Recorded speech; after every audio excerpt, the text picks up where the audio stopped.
आप देख रहे हैं जन अदालत समाचार। जनता की बात, जनता के साथ, जन अदालत।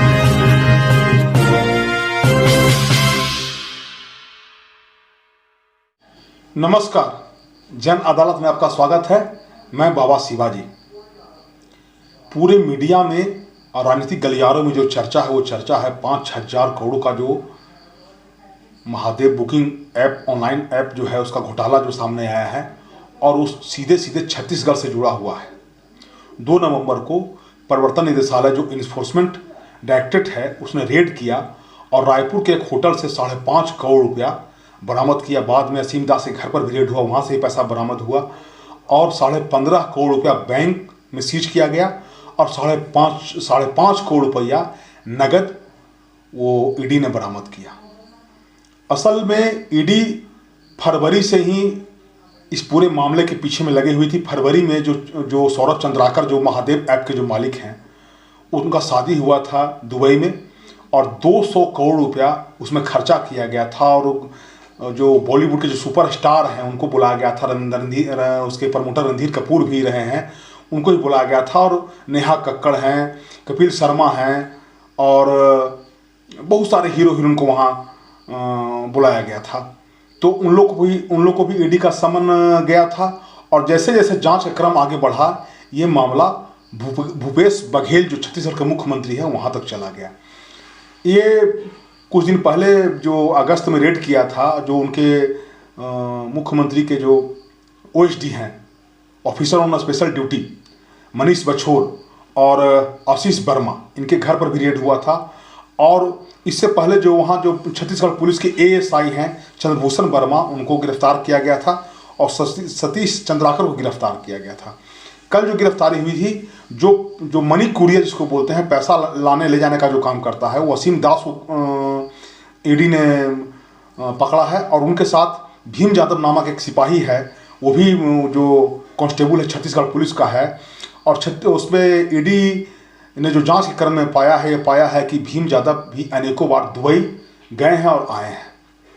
अब आप समझिए इस बात को कि लगभग 5,000 जो प्रथम चरण है उसमें लगभग 5,000 करोड़ का मामला सामने आ रहा है और ये पूरा छत्तीसगढ़ से जुड़ा हुआ है। छत्तीसगढ़ के अनेक शहरों में इसका फ्रेंचाइजी था, नेपाल में इसका कॉल सेंटर था, बांग्लादेश में इसका कॉल सेंटर इस कंपनी का था और भारत के अलग अलग हिस्सों में फ्रेंचाइजी स्तर पर दे करके चलाया जा रहा था। लेकिन बेसिक रूप से छत्तीसगढ़ के अलग अलग शहरों में ये चलाया जा रहा था। पहले जानिए कि महादेव ऐप है क्या। महादेव ऐप जो सतीश चंद्राकर हैं, जूस का एक दुकान चलाते थे और उनके दोस्त जो है रवि उप्पल, उनके साथ मिल करके इन्होंने गेम शुरू किया और कोरोना काल में जो है इस तरह का गेम लोगों ने ऑनलाइन चैटिंग करके लोग जो गेम में जो पैसा लगाते, आप देखते होंगे कि अनेक जो खिलाड़ी हैं क्रिकेट के और या हीरो हैं शाहरुख खान, ये लोग प्रचार करते हैं। 3 पत्ती गेम है, कार रेसिंग है, पोकर है, क्रिकेट है और बहुत सारा गेम है जिस पर ऑनलाइन ये लोग पैसा लगाते हैं और सट्टा खेलते हैं। लगभग ऑनलाइन ये भारत में इस तरह का कोई नियम कानून नहीं है और बड़े स्तर पर सट्टाबाजी चल रहा है और अनेकों लोग इसमें बेरोजगार हो रहे हैं और कंगाल बन रहे हैं। महादेव ऐप का जो कमांडिंग सिस्टम था ऐसा था कि उसमें लोग हारते थे।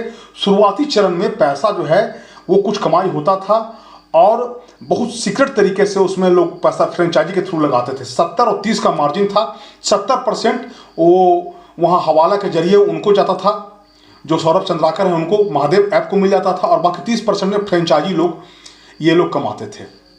ये इस पर जो 5.5 करोड़ रुपया का जो बात आया है, जब पुलिस ने जांच के क्रम को आगे बढ़ाया, चूँकि अब सबूत जो होता है वो होता है ईमेल हो गया या जो आईटी हो गया, टेक्नोलॉजी जो होता है, इंफॉर्मेशन टेक्नोलॉजी का ज़माना है, सबूत अब उससे जुटाती है, मोबाइल हो या ईमेल हो। ईमेल में 508 करोड़ रुपया वो मुख्यमंत्री बघेल को देने की बात थी और चुनाव में जो वॉइस रिकॉर्डिंग जो सौरभ चंद्राकर के बाद जो मुख्य जो करता धरता है शुभम सोनी, उनका वॉइस रिकॉर्ड आया है और वो निर्देश दे रहे हैं कि वहाँ जाकर के आप बघेल को जाकर पैसा आप दे आइए। अब देखिए इसमें एक करेक्टर है जो है आपका विकास छपरिया।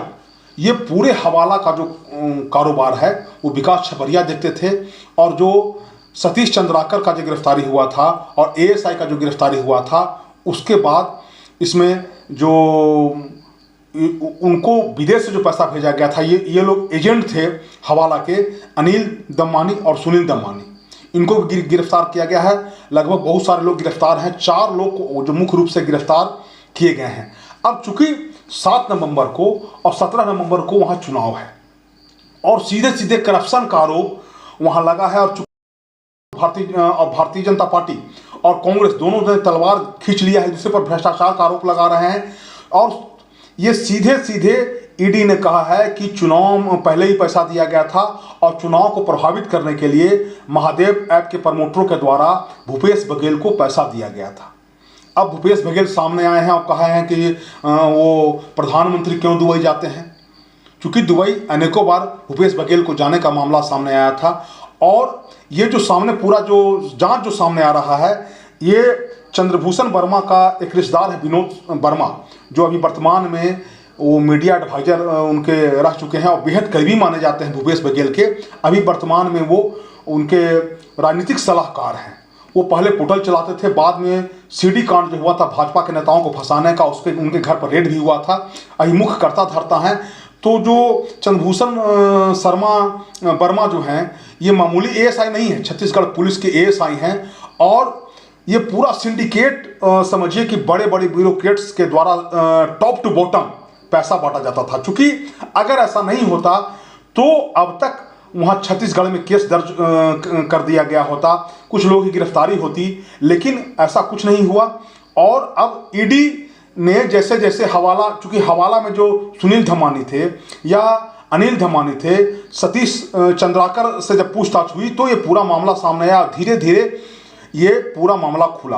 और जो शादी हुआ था जिसमें बड़े बड़े स्टार, जो बॉलीवुड के जो स्टार थे, सनी लियोनी हैं, रणधीर कपूर है, रणधीर कपूर इसके प्रमोटर भी रहे हैं, और नेहा कक्कड़, कपिल शर्मा, बहुत सारे फिल्मी स्टार वहाँ गए थे। और वहाँ लगभग 200 करोड़ रुपया खर्च करने की बात आ रही है ये सौरभ चंद्राकर के शादी में, और सभी लोगों को कैश में दिया गया था, हवाला के मार्फत पैसा दिया गया था। तो ईडी उसी समय से पीछे लगी हुई थी और 2 तारीख को ईडी ने बड़ा रेड किया। चूंकि छत्तीसगढ़ छोटा राज्य है और वहाँ लगभग 15 करोड़ रुपया वहाँ बैंक में सीज किया गया है और 5.5 करोड़ रुपया नगद बरामद किया गया है। और ईमेल से ये साबित होता है, ईमेल जो जांच की, जब ईमेल खोला गया तो ईमेल में ये पाया गया कि लगभग 508 करोड़ रुपया भूपेश बघेल को दिया गया है। अब ये चूंकि ये पूरा मामला चुनाव को कितना प्रभावित करता है अब ये देखना होगा, लेकिन चुनाव का मौका है और इस पर राजनीति होगी।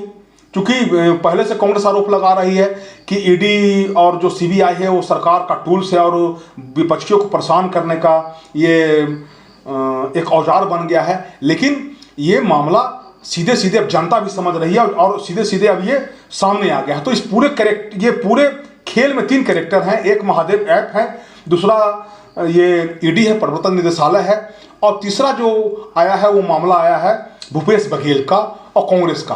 अब चूंकि चुनाव भी है, चुनाव के दरम्यान में देखना होगा कि ईडी का जो एक सेक्शन है पीएमएल की तरह वो सम्मन करती है और उसका सेक्शन 50 है, उसमें बहुत ही व्यापक अधिकार मिला हुआ है ईडी को। और अरविंद केजरीवाल को भी वही पीएमएल और सेक्शन 50 के तहत भेजा गया था, जिसमें वो भाग गए और नहीं गए। तो हो सकता है कि ईडी का जो अगला कदम है, हो सकता है भूपेश बघेल को पूछताछ के लिए सम्मन करे, उनको बुलाया जाए। अब राजनीति और मजेदार होने वाली है। अब देखना होगा कि जो चुनाव है, चुनाव में इस पर क्या असर पड़ता है।